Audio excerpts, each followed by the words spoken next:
Oh my gosh, a new World of Warcraft expansion? Let's check out some of the new features. We knew that for Dragonflight, we were going to have the opportunity to show players a whole new set of Dragon Isle Drakes, completely unique from all the other things they've seen in World of Warcraft. And so we wanted to come up with a movement system. I can't put my finger on it, but I feel like I've seen this before. No, I'm probably just imagining things.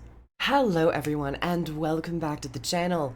Dragon riding, the newest feature for World of Warcraft Dragonflight. For those of you who might know of another stellar MMO, Guild Wars 2, you might feel a sense of familiarity with how this looks.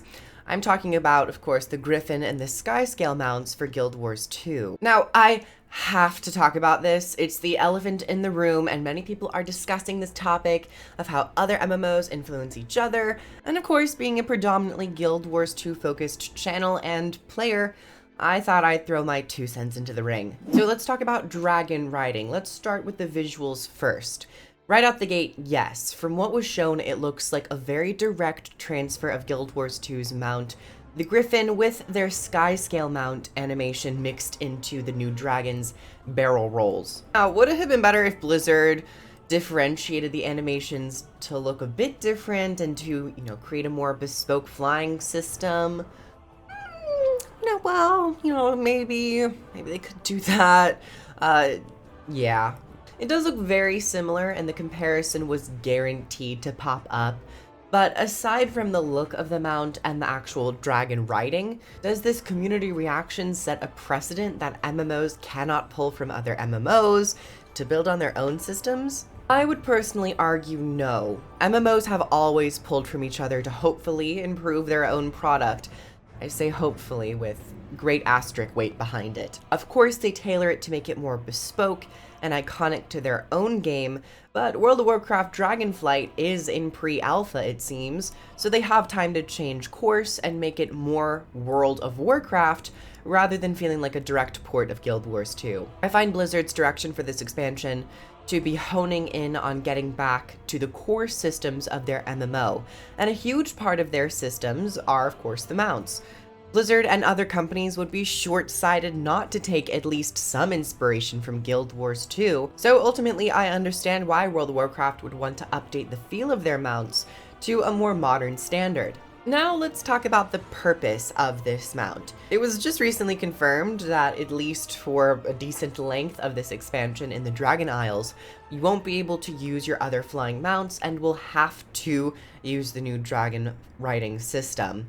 However, I question whether this will be a novelty feel or a truly worthwhile flying feature that they expand on in the future.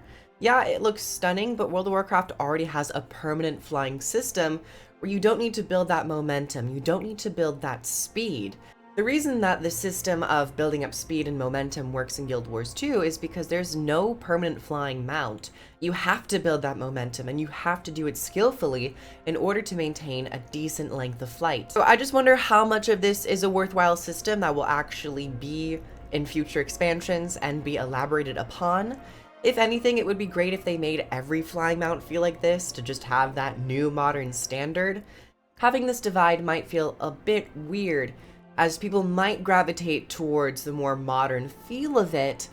However, also be able to recognize the convenience and ease of a instantaneous permanent flying mount that gets you to like 300 plus speed, I don't know, however fast you go in World of Warcraft. As a Guild Wars 2 player, I find it a no-brainer as to MMO taking inspiration from another MMO and recognizing that it is a really cool modern system for the MMO sphere and pulling a bit from there and infusing that into their own game. Personally, I did feel like it was a fairly direct copy, but as I said, it's pre-alpha, so I would love to see some of these systems be updated, some of the visuals to be updated, to give it more of a life for World of Warcraft's dragon riding. I think the drakes themselves look really cool, they look really bespoke, and they do have a nice customization to them, at least from what we saw in terms of the drake that you pick. So, that's got something going for it. Aside from that, it has been rather interesting to look at the online sphere of Twitter and YouTube comments and seeing people who I don't know if they're from the Guild Wars 2 community, but maybe outside, really going hard on the ports of certain game systems from other MMOs.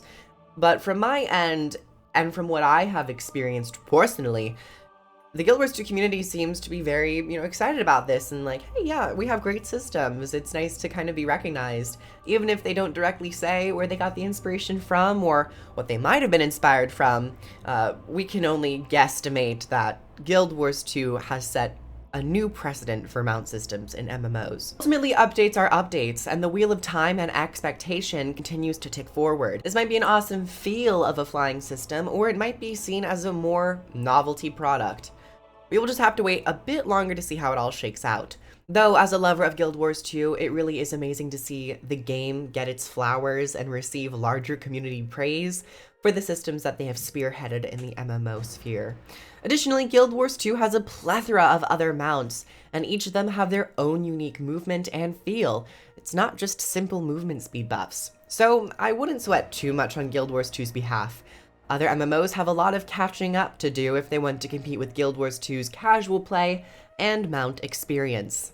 Speaking of Guild Wars 2, if you're interested in trying a stellar free-to-play MMORPG for its core experience, I have links down below, and if you're interested in purchasing their expansions, I too have links below. Thank you so much, RenaNet. If you'd like to support the channel, we have a Patreon down below where you get early access to videos, and you can recommend videos over there as well. Comment down below what you think about this whole mount fiasco of an MMO taking inspiration from another MMO and systems kind of combining and overlapping. I would love to hear what you have to say down below. So as always, comment, share this video, and subscribe for more videos, and I'll see you all later. Take care, everyone. Mwah.